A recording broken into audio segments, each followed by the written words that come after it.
Right. Because the irony is that actually the only two people that are registered are the people that don't need to be in the program. Okay. Right.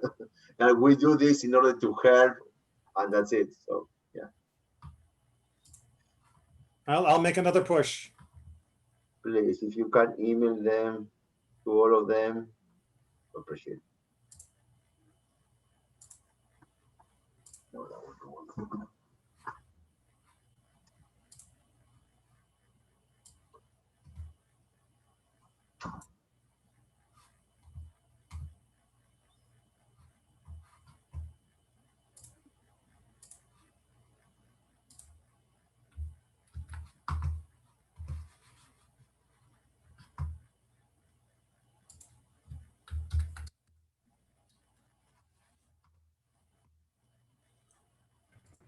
Hi, Rabbi. Aaron, how you doing? Good. How are you? Not bad. Just trying to get the technology in place. All right. I think I've got things lined up.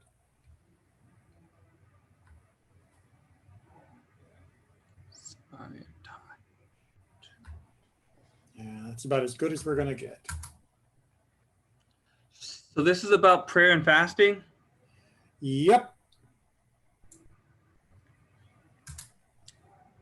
Why is it called Taanit? Because I thought Taanit was the discussions that led to the compilation of the, I guess that's the compilation of the Mishnah. Oh, you mean from the word Tanaim? Yeah. No, it's a different derivation. Oh. It's just another way of talking about the fasts.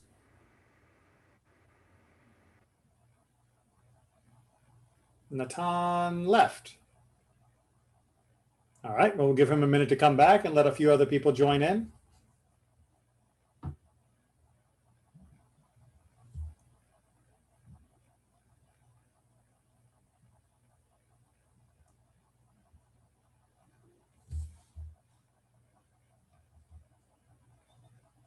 Let me just check that I sent out the other reminders to people.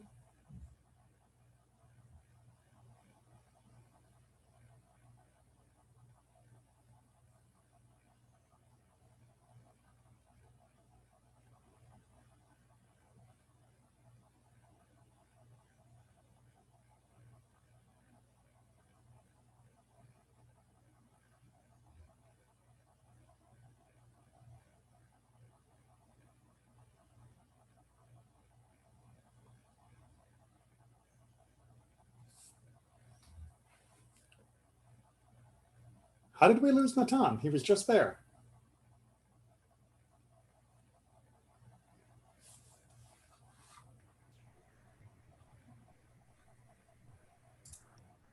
He's back, right?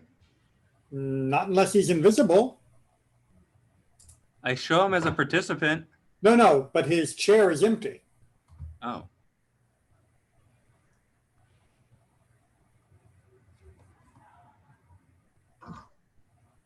Oh, there he is. And there he goes. And there he is. Looking for Taanit. All right. So, looks like we've got our usual crew lined up here, both in Zoom as well as YouTube. Good afternoon, evening to everyone, depending upon what latitude you are in. This may be afternoon or early evening. In any event, we are beginning a new Masechet, a new tractate of Mishnah tonight, and we will be discussing Taanit. Taanit deals with the fasts within Israel, although we're going to start off with a topic that may seem a little different. We're going to start off with a topic about prayer, and particularly the prayer for rain. So let's go ahead and dive in and see where this takes us. So we are in Taanit 1, chapter 1, Mishnah 1. I sent out the link in Sefaria as well as YouTube for those that would like to follow along on their own screen rather than trying to watch the video version.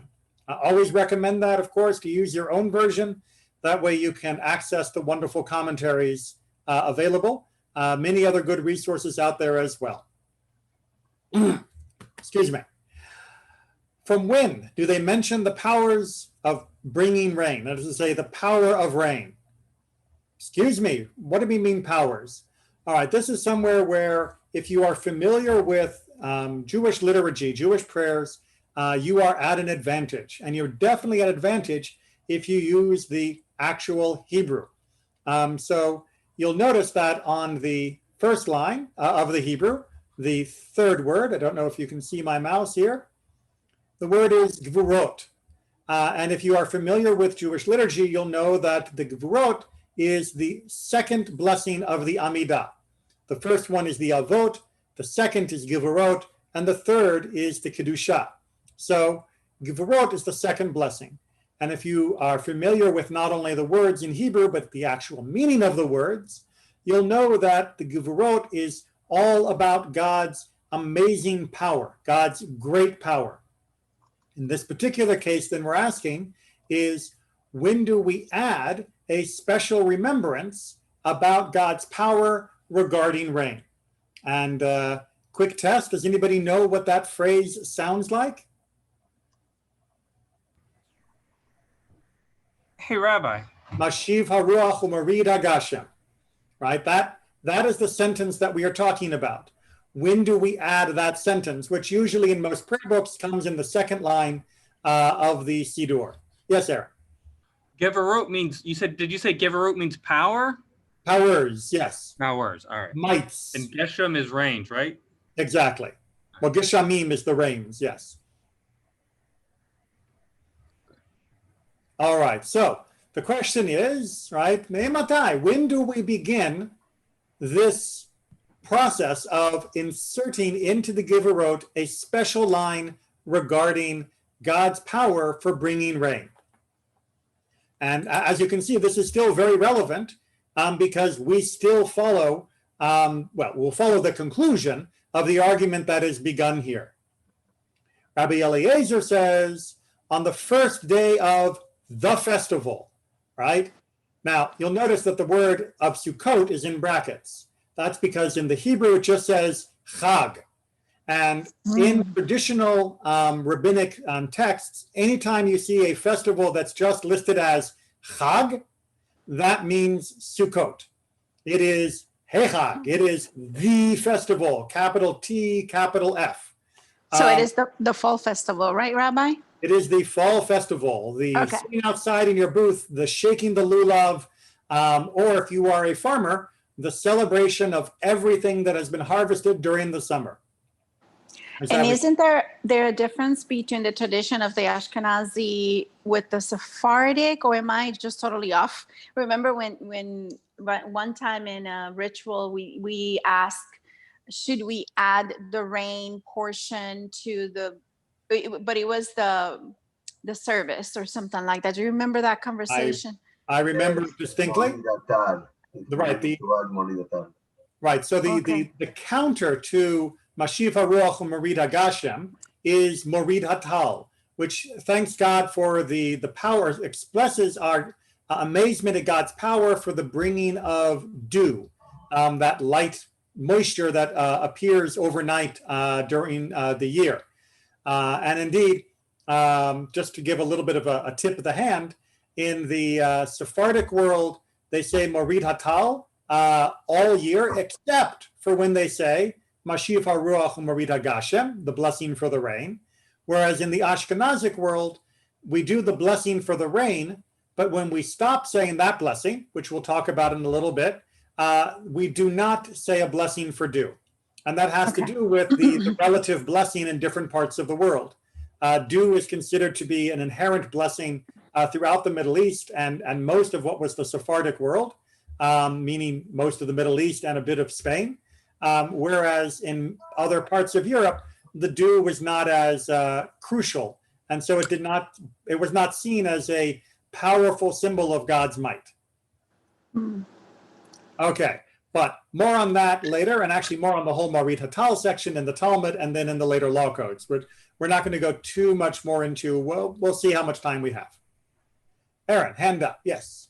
Yes, Rabbi. So back to what Michelle was saying, kind of, how much of these prayers were geographically related then? As we're going to eventually see, quite a lot.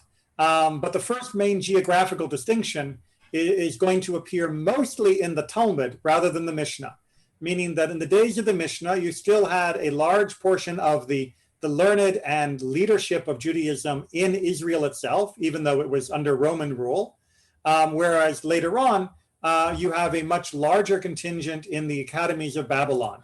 And therefore, the concerns of Babylon is going to become much more important for the conversation. But I will share a little bit more about that when we reach the appropriate section in the Mishnah. We'll get there tonight.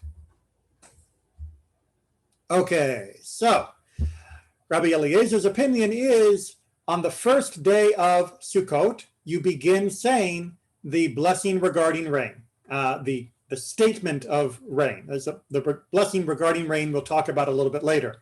So this is the Mashiv HaRuach blessing. Rabbi Joshua says...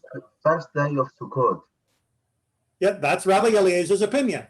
That you start saying the Moritatal. No, Mashiv HaRuach. Mashiv HaRuach. Right.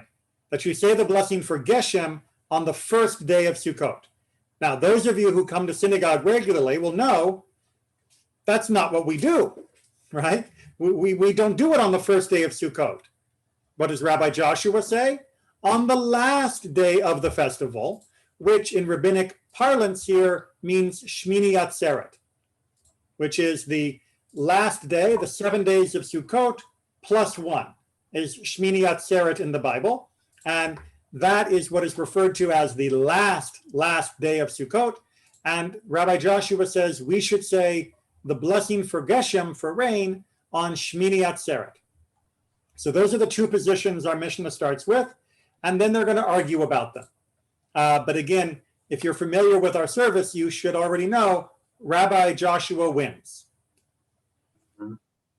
So what does he say? Rabbi Joshua says to him, to Rabbi Eliezer, since rain on the festival, on Sukkot, is nothing but a sign of a curse, why should we mention it? Right? Again, think about Sukkot. What is the main thing we do on Sukkot apart from wave the lulav? Anyone? Sitting in the sukkah. We sit in the sukkah, right? And what is the defining characteristic of the roof of the sukkah? It leaks. So if it rains during Sukkot, no one's happy. Everyone's miserable because now it's ruining the holiday. So how can you tell me that I am supposed to say how amazing God is when he is raining me out of my festival? Right? You're asking me to say something that isn't in my heart. Maybe because the Kohanim tried to help themselves cleaning the altar after so many sacrifices. And they need a lot of water. Well, we definitely need a lot of water. That is true. No, because there were the 70 sacrifices every day. There are a lot of sacrifices in Sukkot. During Sukkot, yes. There is a ton of sacrifices. Oh, yes, that's right. Every day, right? Didn't we bring a lot of bulls and... Exactly right. Sukkot is the most sacrificial quantity, sacrificious. It is the holiday with the greatest number of sacrifices in the entire year. Speaking about that, Rabbi, have you guys discussed if we're going to have a sukkah at our location? That has not been brought up to our agenda yet. We're still working on how we're handling high holidays before. I can imagine. The nice thing about Sukkot is that we can still build a sukkah, even if we have to, because of social distancing, limit the number of people who use it. Yeah, because I was thinking about just bringing in a dinner or lunch and just sitting outside, at least doing it, once. Yep, okay. Exactly. All right, so Rabbi Eliezer's response. Rabbi Eliezer said to him, I also did not say to request, meaning to request rain, but to make mention, right? I wasn't saying that you should actually say, bring rain, but instead should make mention, he causes the wind to blow and the rain to fall in its due season, meaning Mashiv HaRuach U'Morid HaGashem, right? Our special phrase. So I wasn't saying to request rain. I was just saying mention rain, because Sukkot is the beginning of the rainy season. Even if it's not, according to Rabbi Joshua, the beginning of the rainy request, it is the time when rains do begin to happen. And again, we're talking very much here about the unique weather patterns of the land of Israel. He, Rabbi Joshua, replied to him, to Rabbi Eliezer, if so, one should at all times make mention of it. If you're just talking about rain because you think rain is great and you think it shows God's power, but you're not asking for rain because it would be inconvenient all year, then shouldn't you always list that with all the other examples of God's power that are put into the Gevurot, right? Why would you ever stop? But if we are talking about something that begins and ends, which both of these authorities agree on, then you shouldn't begin it until you're ready to appreciate it. That is to say, you shouldn't begin mentioning it as being a sign of God's power until you are beginning to accept it as being a blessing for you and the world. And as I mentioned before, and as anybody who's read the Siddur remembers, Rabbi Joshua wins this argument. We begin the blessing Mashiv Haruach U'Marbid Gashem on Shmini Atzeret. Because it's not only Lasher Basukkah, it's not only sitting in the Sukkah, the problem also is one of the three pilgrims. And people are walking to Jerusalem and doing those travel in under rain. It's not fun. So hold on to that point, because we are going to get to that in just a second. Okay. But what Natan is talking about is that Sukkot is one of the Shalosh Regalim, the three pilgrimage festivals, and pilgrimage means travel. And anybody who's ever traveled by foot knows traveling by rain, not so much fun. So with that in mind, just hold your horses. Oh, where's my mouse? Come on, mouse. Okay. Boom. Mishnah 2. They don't pray for rain except close to the rainy season. Now, here, what we're talking about is the idea of in the blessing of the years of the Amidah, the weekday Amidah, there is a special request that we add as a request for rain. So now we are actually saying, give us rain. You'll notice that in between Mishnah 1, how do they translate it? They use the term mentioning about rain, right? Mazkirin. But in Mishnah 2, it's shoalim, right? We're actually asking for rain. So we're talking about that there is a second blessing in the Amidah that we only recite on a weekday because we don't make petitions on Shabbat. And in that blessing, we make a request for rain. We're not just mentioning it. We're saying, please give us rain. So that's the topic of Mishnah number 2. Everyone with me so far? Right? We're not talking about the Giverot anymore. We're talking about the petitionary section of the Amidah. Let me just try and get that centered on the page. But you'll notice that there is an interesting little twist here, right? We only make the request when it is close to the rainy season. Think about that theologically, right? You don't pray for rain unless it's the time when rain is likely to come. Why would that be? Because any other season, it would mess up the whole cycle or agricultural balance, perhaps? All right, so one answer is that even if Mr. Cohen, want rain, because maybe you do car washes and it's going to rain, mess up the cars, and then they're going to come to you again. Rain at the wrong time is terrible for the agricultural and weather cycles of the area. So to pray for rain out of season would be tantamount to asking God to mess up the natural world for your benefit. However, that comes with a secondary consideration, which is, aren't we always asking God to change the natural world for my benefit? Isn't that what prayer is? Right? Aren't I telling God, hey, God, I could use a little bit more of X, Y, and Z right now, and I don't think I'll get it without your help. So aren't I always asking God to interfere in the natural order of the world? That is a much more complicated question than we have time to go in for tonight. But just as a brief glimpse into this issue, there are many commentators who say, actually, no, you're not asking God to change the known and fixed natural way of the world, because to do so is the height of arrogance. To believe that you know better than God, to believe that God should uproot the laws of the world because of your petition is an incredibly arrogant thing to do. On the other hand, to pray in order to be aware of, to appreciate, and to be deserving of the blessing you are about to receive, that is much more appropriate, and that you should do when it is the time that it should be done. So we align ourselves to God's season. We don't ask God to align the seasons to us.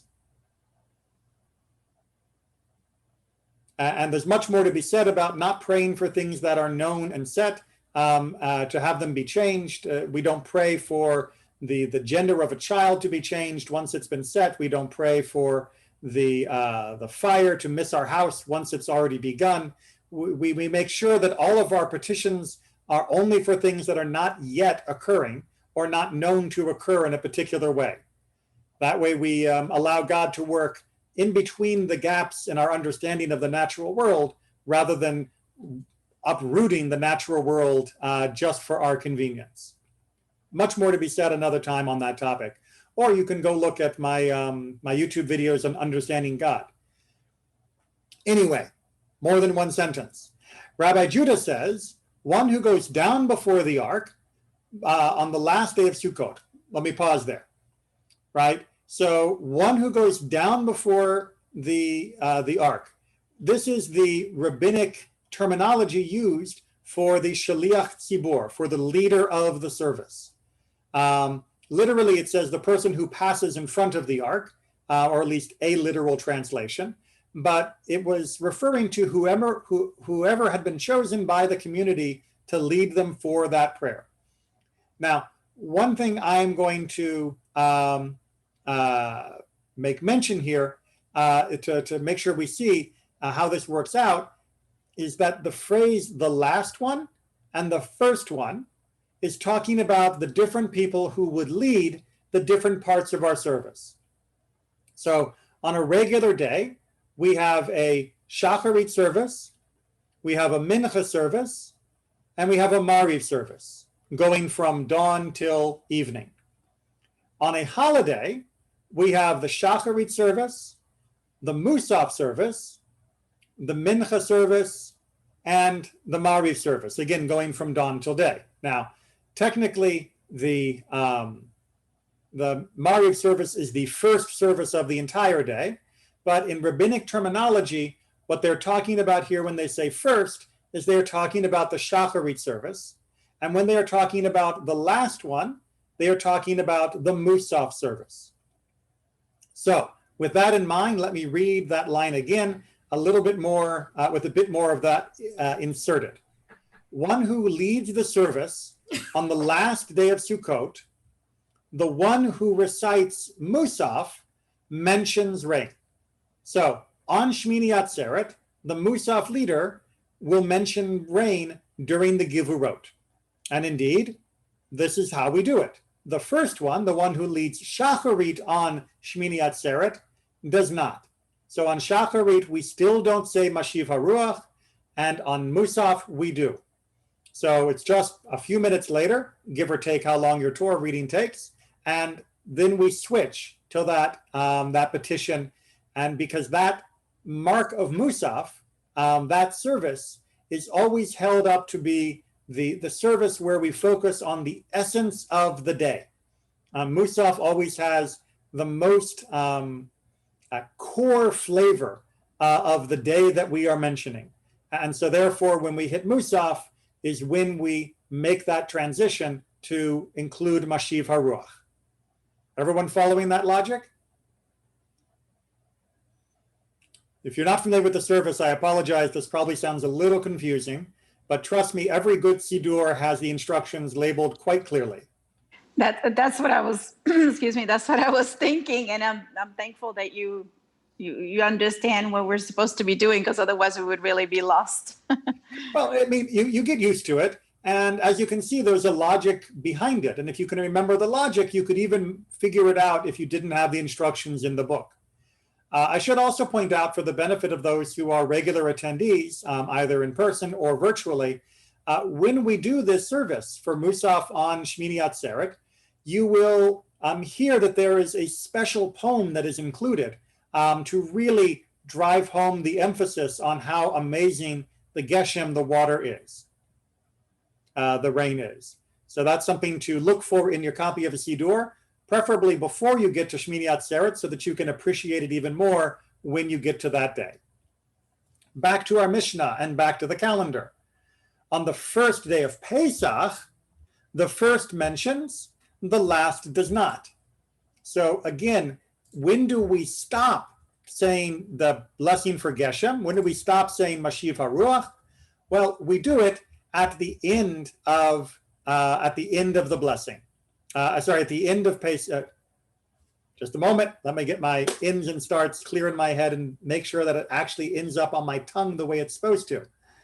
We end it at the beginning of Pesach during the Musaf service. Again, the first day of Pesach is the beginning of the no longer rainy season, and the Musaf service of that first day is where we hit the essence of the day, and that's why we no longer say Mashiv HaRuach at that moment. Instead, we switch over to referring to the more universal blessing of dew, which, as we talked about at the very beginning, the Sephardim will continue to mention daily, but the Ashkenazim usually do not, unless they actually live in the land of Israel. Okay. Rabbi Yehuda disagrees. He says until Pesach is over. Rabbi Meir says until Nisan is over, meaning all the way past the end of the month of Pesach. Now he makes the rain fall in the first month. Early rain and late rain from the prophet Joel seems to imply that the time of rain could be the entire time.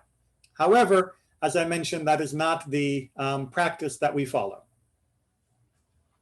Okay, but when do we actually start requesting rain? When do we really make that, I want rain now? Well, that's in Mishnah 3. On the 3rd of Mar Cheshvan, which again, my own private pet peeve, pause for this little digression. The Hebrew word is Mar Cheshvan. That is the name of the month. All official documents, all rabbinic literature calls it Mar Cheshvan. There is unfortunately a lovely midrash, a lovely teaching, it's not even an official midrash, that says, why is it called Mar Cheshvan? Because it is the month that is bitter, that is Mar, because it doesn't have any holidays. That has led many people, including all the calendar manufacturers, unfortunately, to now call the month just Cheshvan. That is not its name. It is Mar Cheshvan. It should be called Mar Cheshvan. Only call it Cheshvan when you're teaching that it is sad because it has no holidays. However, if you forget to call it Mar Cheshvan, then the teaching that it's a bitter month makes no sense because you have deleted the word Mar. Please use its full name and remember that it is sad because it lacks holidays. Okay, back to our regularly scheduled Mishnah. I will get off my soapbox. On the 3rd of Mar Cheshvan, they begin to ask for rain. This is the actual blessing of rain in the petition of the Amidah, not the Giverot blessing, the later blessing, the blessing for years. Rabban Gamliel says on the 7th, 15 days after the festival of Sukkot, so that the last of the Jews reach the rivers Euphrates. All right, so Natan was asking earlier about traveling in the rain. If we start asking for rain even on Shmini Atzeret, even at the end of the holiday, well, that may be good because we're not sitting in our sukkah anymore, but what about the people traveling to the other parts of Israel that are walking home, right? If the people in Jerusalem say, bye, please God, send rain, they are basically asking God to make the travel more difficult for the people that are leaving. And that just seems rude. So Rabban Gamliel says, so that is why they pushed it to the 3rd of Mar Cheshvan, about a week after the end of the holiday of Sukkot. Rabban Gamliel says, no, we have to push it even further. We have to push it so that it will be on the 7th, meaning the 15 days after Sukkot, the 7th day of Mar Cheshvan, because that way the people who have a long distance journey, the people walking all the way back to the Euphrates, meaning back to the Babylonian world, they will have time to return home without the weather ruining their journey. Everyone follow that logic? I'll take that as a yes. Does anybody know what your Siddur says about when you say this blessing? I don't know. Good, because I get to teach you then. So if you look in a good book, it'll say 4th or 5th of December, which is a lot later than the date of Mar Cheshvan and would be impossible to set because you can't set a particular date on the Gregorian solar calendar to a particular date on the Jewish calendar because of the lunar solar misalignment. So why did they pick a different day? Because this date, the 7th of Mar Cheshvan, is only for those who live in Israel. They are very dependent on rain. They need the rain to come earlier rather than later. Pushing it back at all was already them being generous to the travelers, but asking them to delay it any longer would be terrible. But there are people still traveling, and you can't expect them to be praying for rain while they're on the road. So what was the compromise? If you live in Israel, you follow this opinion. If you live outside of Israel, you do the blessing for rain only 60 days after the vernal equinox, which works out to be the 4th or 5th of December, depending on whether it's a leap year or not. So for those of us who live outside of Israel, we delay our request for rain until that much later date of the 4th or 5th of December. And that's probably more calendar stuff than you were expecting to learn tonight. I have to agree with you on that one. Thank God you're good at keeping us, aligned with that. So I appreciate it. And thank God for the sages who came before me, who put all the calendar down into a beautiful calculation that is still ticking over and accurate thousands of years later. Because I would not have had the astronomical, mathematical, and just general worldly knowledge to be able to calculate it as precisely as they did. And I have a computer. So yeah, we have to marvel at the skill that they put in place and at the humanity that they used when putting the calendar in place to make sure it would serve all the communities of Israel and Israel abroad as best as possible. It's pretty amazing. Absolutely. I believe I heard it somewhere, and someone can double check for me if they like, that the lunar solar alignment calendar that the rabbis worked out that we still use was accurate to something like the 9th decimal place. Aaron, hand. Hey, Rabbi, is this true on all the Sidurs, or is this just true on certain Sidurs? I would be surprised to find it anything but this if you are using a Siddur outside of the land of Israel. If you're using a Siddur that was printed in Israel for Israelis, meaning people who lived in the land of Israel, then you would find a different set of instructions. Well, you would find the instructions in our Mishnah. The idea of waiting 60 days from the vernal equinox comes from the Babylonian Talmud discussion. As I mentioned earlier on, in the Mishnah, everything is very Israel-centric. Although you have Rabban Gamliel's little aside here to help the rest of the travelers. But in the Talmud, they get much more involved in how to make sure that life is not miserable if you live outside of Israel too. And Rabbi, this includes Greater Israel? So no. if you were in Jordan today, you would be... No, this includes, someday we're going to have to actually dig out that Mishnah and go through it. of the borders of Israel, because there's a lot of confusion, and unfortunately it's become very political in the modern world. But the rabbis were very clear on what the borders of Israel were as far as Jewish law was concerned. The notion of greater Israel was not to extend the borders of halakha, but to simply extend the borders during times of particular Jewish kings in the past.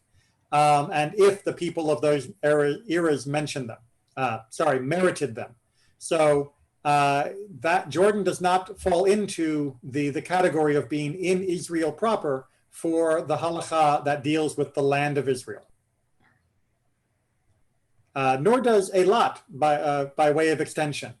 My favorite thought experiment to make sure everybody gets this right, for everybody that says that Israel stretches from the Nile River to the Euphrates, is if so, then Moses was in Israel. And yet we know from multiple verses throughout all of the Bible that Moses never reached the land of Israel. Right? So either you make the Bible a liar about Moses, or maybe you have to rethink your map of what Israel is in the sense of what Israel is. Right? The greater Israel borders are the potential borders only in the time of great merit and ultimately what might be in messianic redemption. They are not meant to be a political aspiration. And I'll get off that soapbox too and move on to Mishnah number 4.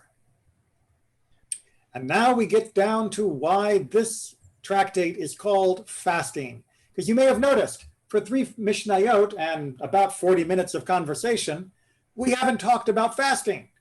And we're in the tractate of fasting. Why is that? Well, here we go.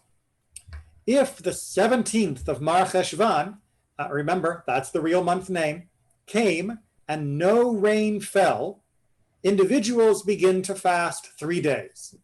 Okay, wait a minute, hold on, what? If the 17th day of Mar Cheshvan comes, so we're now dealing with 2 or 3 weeks after the end of Sukkot. So we've already begun the prayer for rain. We have definitely begun, because of Shmini Atzeret, mentioning the power of rain. And for all of that time, there's been no rain. Why is this a problem? Well, because Israel, unlike Egypt or Babylonia, or indeed many other places in the world, is almost 100% rain dependent for its agriculture. This is a little different now, thanks to amazing Israeli technology for both conserving the water they have, getting water from aquifers and desalinization plants, and other great things. But in the ancient world, it was pretty much rain or nothing.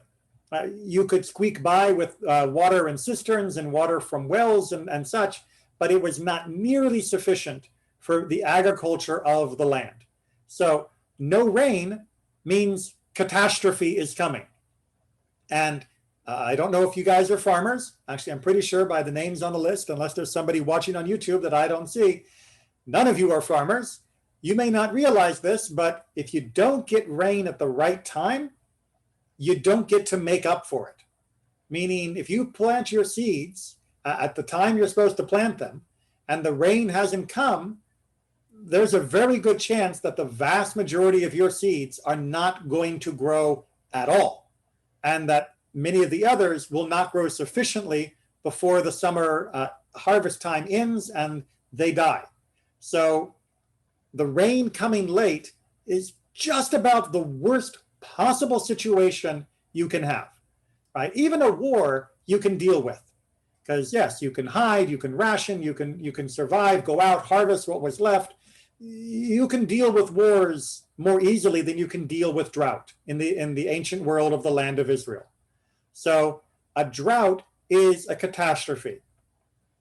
Now, in the rabbinic world, if there is a drought, then you need to begin to imagine, not jump to the conclusion, but begin to imagine that this could be a divine judgment, that this could be a decision by God to withhold the rains.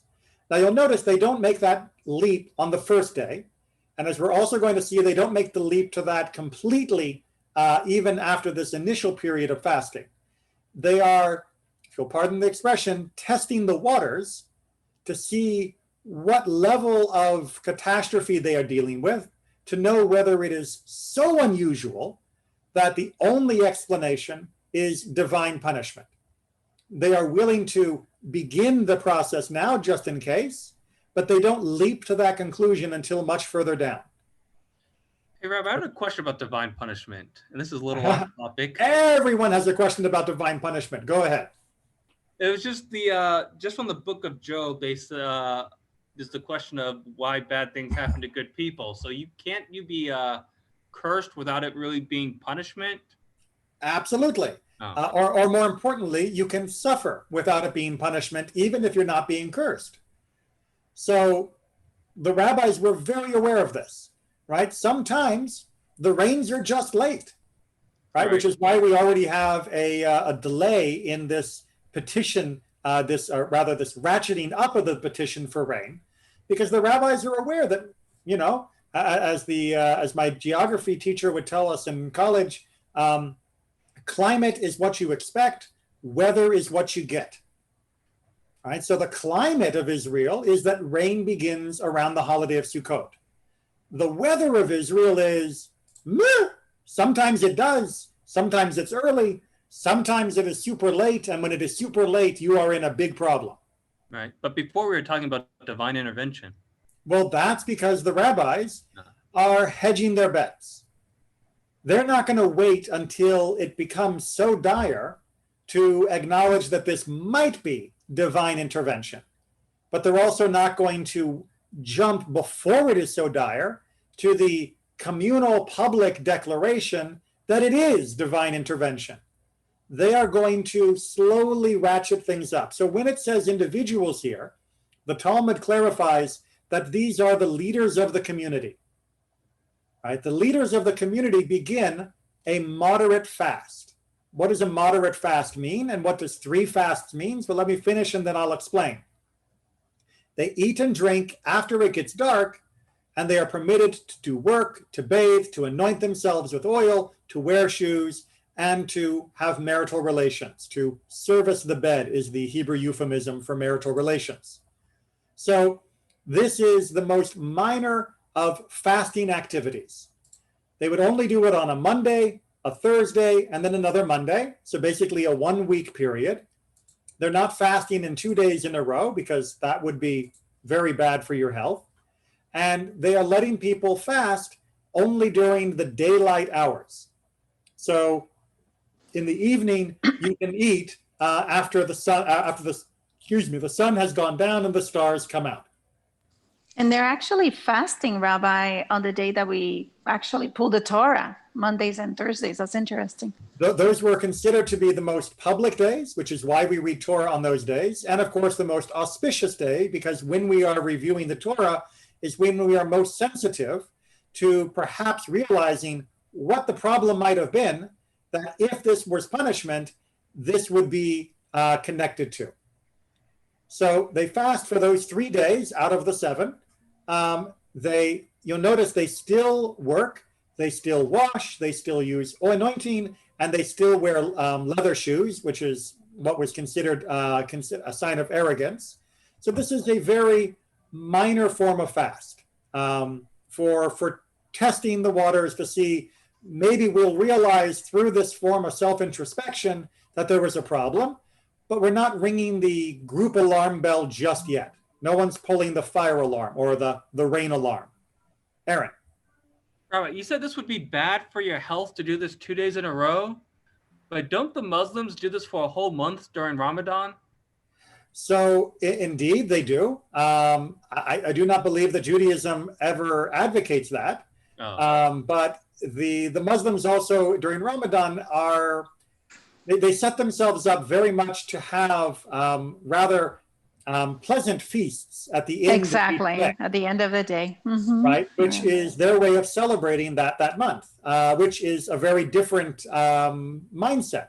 Not better, not worse, but it means that they are still getting their full calories the entire time. They're getting them more all at once, but for the day rather than spread out. But the rabbis here were really not suggesting that a person should fast in consecutive days. All right, so did it work? Great, right? This is our troubleshooting diagram. If it didn't work, okay, now we need to go to Mishnah 5. Meaning, let's get the Hebrew and the English together. If Rosh Chodesh Kislev came, right, so now we're into the month after Mar Cheshvan. So we've gone a full month without rain, or we've gone more than a month now without rain when we really should have expected rain by now. And we've gone a full 2 weeks without rain after we began the process of asking for rain, meaning the fasting that we did in Mishnah 4, and no rain has still fell, then the court ordains upon the community 3 fasts. Now it's not just the leaders of the community taking this fast, now everybody is doing the fast. They may eat and drink while it is still dark. Again, it is only a daylight fast, and it is permissible to do work, to bathe, to anoint oneself with oil, to wear shoes, and have marital relations. So the only thing that's limited is daylight eating for those Monday time of this fast week. But now it is everybody participating. Does that make sense? Yeah. Okay, it feels wrong taking a drink of my tea when I'm discussing this, but you know, I'm not fasting right now, so that's okay. I'm sorry, Rabbi, do you say that it was 3 days that they fasted? The Monday, Thursday, Monday cycle again. Okay.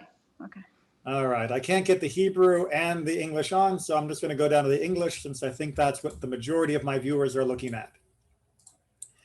If these passed, meaning those 3 days of fasting, and there was no answer, meaning no rain, the court decrees 3 more fasts on the community. They may eat and drink only while it is still day. They may not work, bathe, anoint themselves with oil, wear shoes, or have marital relations. All right, now it's serious. And now we are appointing these 3 days of full fasting in the way that we fast on Tisha B'Av and Yom Kippur, meaning none of these extra activities, no bathing, no anointing, no wearing shoes, no having marital relations. We also do not engage in work, which is different from Tisha B'Av, although most people still try to avoid Tisha B'Av work. And we only eat before the day begins, which means daylight before the evening of the beginning of that day of the fast. So for the Monday fast, you would stop eating while it was still daylight on Sunday. And you would not begin eating until it was full nighttime on Monday evening. So a full roughly 25 hours worth of fasting. Was that clear? All right, and the bathhouses are closed, right? So just to make sure people are not pampering themselves with their spa day when they're supposed to be fasting, they shut the bathhouse. This is back in the good old days when the rabbis had authority in the community. I can just imagine if I were to go around trying to shut the, I guess, all the day spas in Winter Springs. I'm not entirely sure I'd be very successful. So this special fast happened in the middle of Kislev. Right, so this is now happening in Kislev, yes. But in the middle of Kislev. Exactly, because we gave the first week of Kislev for the other medium fast for the community. 2 weeks. Well, it's right. So we've gone Monday, Thursday, Monday, Thursday, Monday, right? And we're hitting these different benchmarks on the calendar. And again, this is trying to control the anxiety of the community, to give the people a phased introduction for steps that might be needed, because they are still not actually sure at this point that this is anything other than just bad weather. Right now, they're taking steps in case this is something that we did that has caused the problem.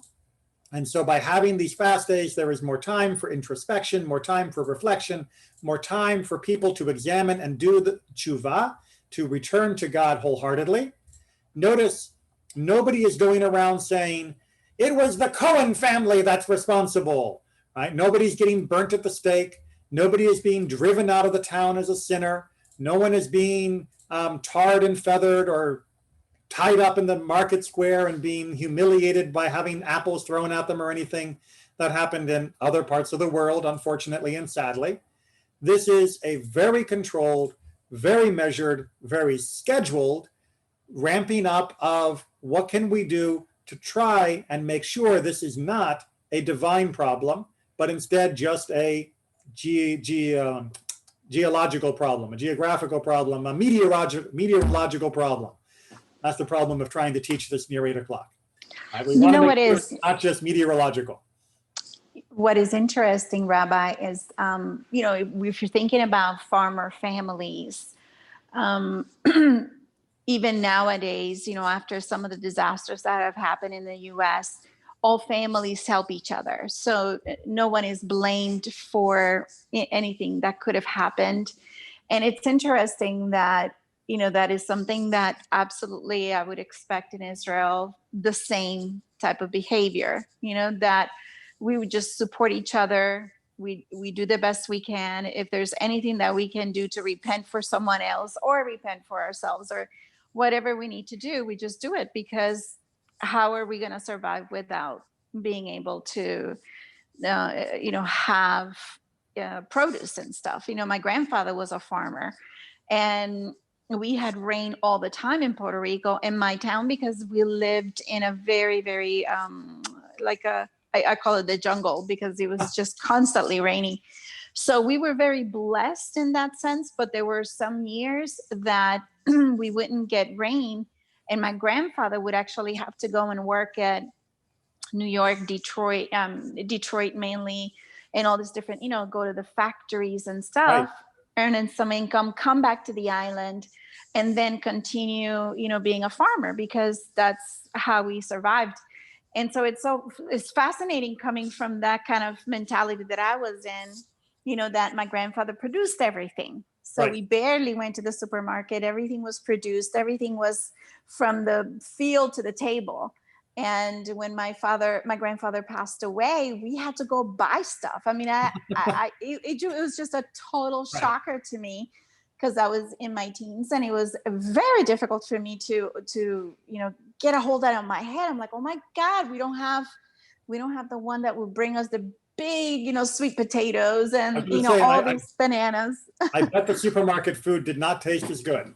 No, Rabbi, very different. And so I totally can relate to exactly what you're talking about, because as all the farmers that were around us, they came to my grandfather, and my grandfather went and helped them. And my uncles, my cousins, I mean, I have family that had, 10 boys, and they were all in the field working and doing what they needed to do. And so it's interesting how you're absolutely right. The mentality is so different nowadays from when I was being raised. I was still had that mentality of the field, of the farmer, of, you support each other, you help each other the best you can.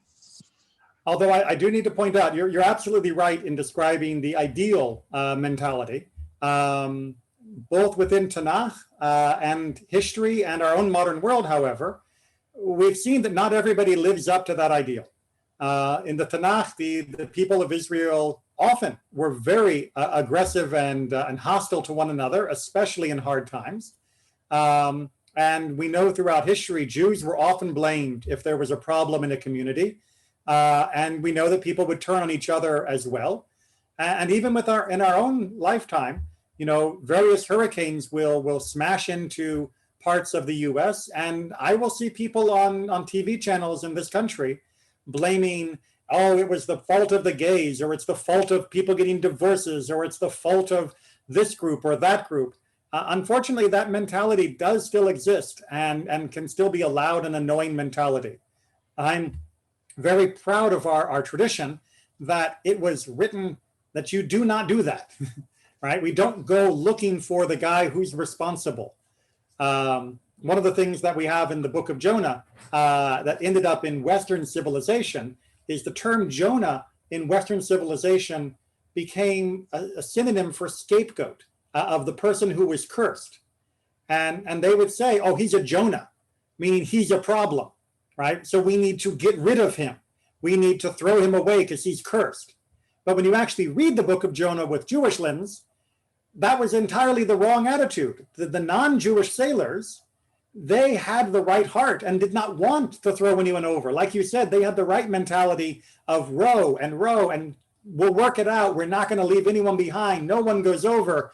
And it was only when Jonah basically forced them that they actually put him over the side of the boat, and they were incredibly repentant about having done that. So yes, there are different mentalities in the world. What you describe is the right one. Unfortunately, we do see from our history, from world history, and even from current events, many people who choose the wrong mentality, which is why this is so important.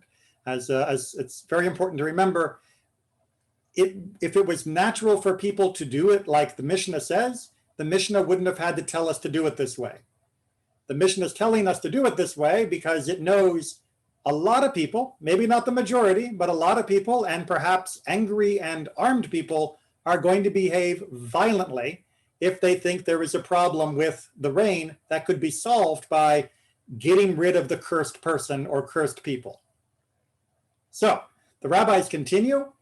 If these passed, meaning now this super duper fast passes and there was no answer, meaning no rain, the court decrees upon the community a further 7. So now we have another full 7 days of fasting, again, spread out, making a total of 13 days that the community has fasted. These are greater than the first, for on these they blast the shofar and they lock the shops, right? They really lock down the entire town during these days of fast. On Mondays, they shutter, the shutters of the shop are opened a little when it gets dark, but on Thursday, they are permitted the whole day because of Shabbat. Because people do need to still buy food for Shabbat. They still need to do a little bit of work on these days for preparation. So they're allowing a few cracks in the fast in order to allow life to continue and the joy of Shabbat to continue. But someone have their radio on or music on? Ilana is practicing piano. Ah, beautiful music. Yeah, no, because I tried to ask, so that's why I muted myself. But right. I can mute myself and let me know when can I ask. Okay, yeah, go ahead and ask us. But I just want to say it sounded like there was professional music in the background. Oh, you can tell her; she will be very happy. No, but who was responsible for fasting? Everyone after bar mitzvah, bat mitzvah, including females, yes, or only males? No, everybody in the community was fasting. Like after bar mitzvah, bat mitzvah? Yes. Adults. Including females and including slaves? Every adult would have been fasting. There would have been allowances, of course, made for health reasons, allowances made for pregnancy and such, but otherwise it was a full participation. Hey, Rabbi, wasn't there rules against fasting on Shabbat or no? Of course, which is why this is not a fast on Shabbat. Remember, when it says these days, the fasts are on Mondays and Thursdays of each week. So when it says 13, don't think of 13 consecutive days. Think of Monday, Thursday, Monday, Thursday, Monday, until you reach 13. But Rabbi, since when the slaves are part of the community? Since they eat. Yeah, but if you are fasting because maybe as a community you did something incorrect and you need to fast every adult in the community, why slaves should fast? They are not part integral of the community. They have no relationship with God, and especially most of them, they are not Jews neither. So why they need of course, but they are connected to the community. I mean, first of all, remember there were Jewish slaves and not only non-Jewish slaves. And by the time of the rabbis, it wasn't very common to have a non-Jewish slave. That just wasn't that common. But slaves did still need to be circumcised. They still would participate in the Shabbat rest. They did still have a role within the community, even, if they were not Jewish. All right. Yeah, we're going to go ahead and do 7. I'm sorry if anybody has to leave at 8, but 7 finishes off the first chapter. and I think it's something I want to make sure we finish all as one block. Okay. If these passed, these 13, which is basically like 7 weeks from when you began the community fasts. But the 13 are complete fast, kind of Yom Kippur fast, 25 exactly. hours. Right. And the last of them, remember, are shutting down businesses completely. I mean, this is like a full level of closure for the community that is very, very severe. If these passed and there was still no answer, then they restrict in engaging in business and in building, planting, betrothal, and marriage, and in greeting one another, as if the people were undesirable, or even the term could be translated as cursed by God. Okay. However, they don't keep fasting. I just want to make sure that that's very clear. After they tried the leaders fast, the community fasts lightly, the community fasts greatly, the community fasts super greatly for all of those weeks, if nothing happens, they stop fasting. However, they do now recognize that this is a bad situation, and so they take on signs of mourning rather than fasting. Basically, at this point, the damage is done. We have gone past the point of no return. We have definitely been damaged by this lack of rain. Therefore, we should reduce our businesses. We should reduce our planting. We should reduce our building. These are all, the Gemara clarifies, activities that are normally causes of joy. So doing certain amounts of building, like building a wall, would be fine according to most of the authorities, but making a nice wall or making an improved wall or making a wall for your son's wedding, that is where they are restricting. What about making a new house? So that's where there's an argument among the different poskim about, everybody agrees that making a fancy house, no, but some say making a basic house would be okay, but not making it, but you couldn't, of course, make it nice. And others say, nope, you're not even allowed to do that, because if you're not getting married, if you're not, getting betrothed, what do you need to do building a house anyway?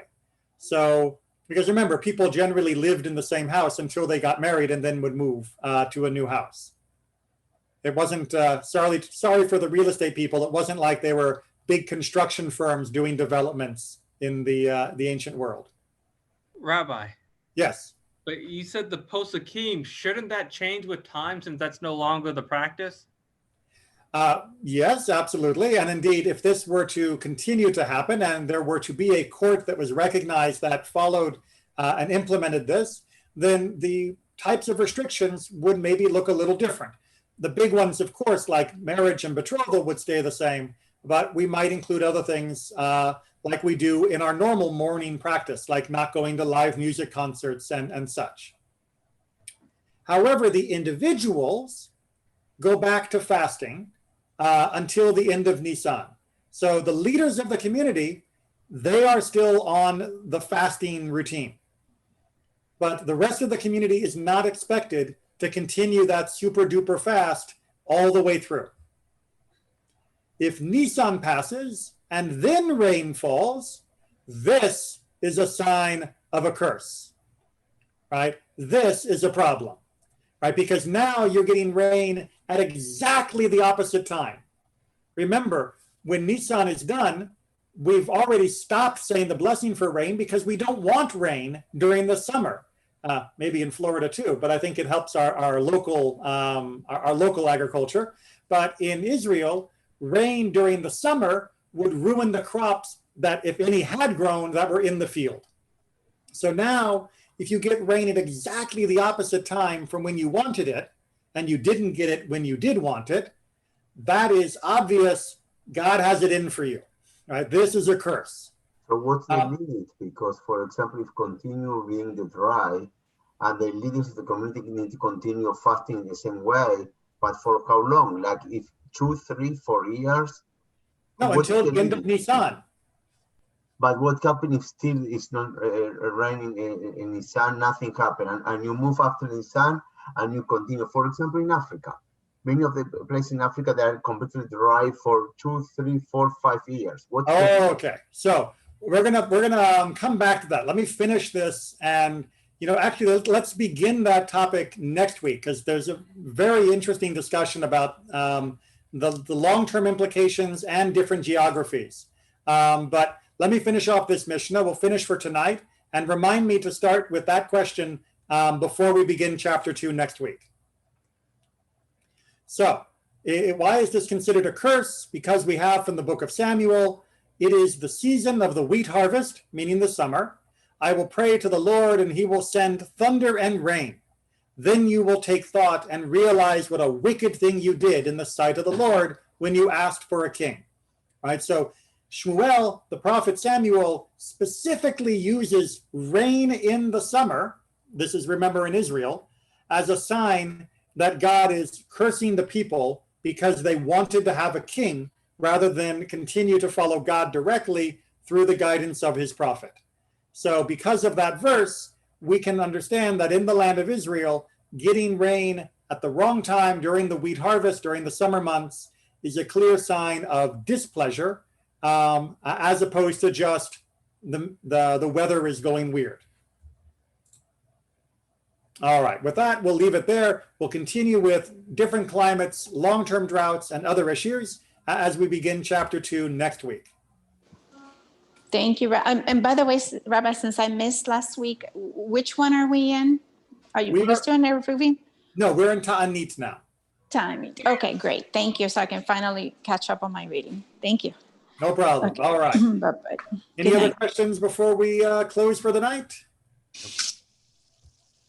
All right. Take care, everyone. Stay safe. And it's Florida, so make sure you have your umbrella. Thank you.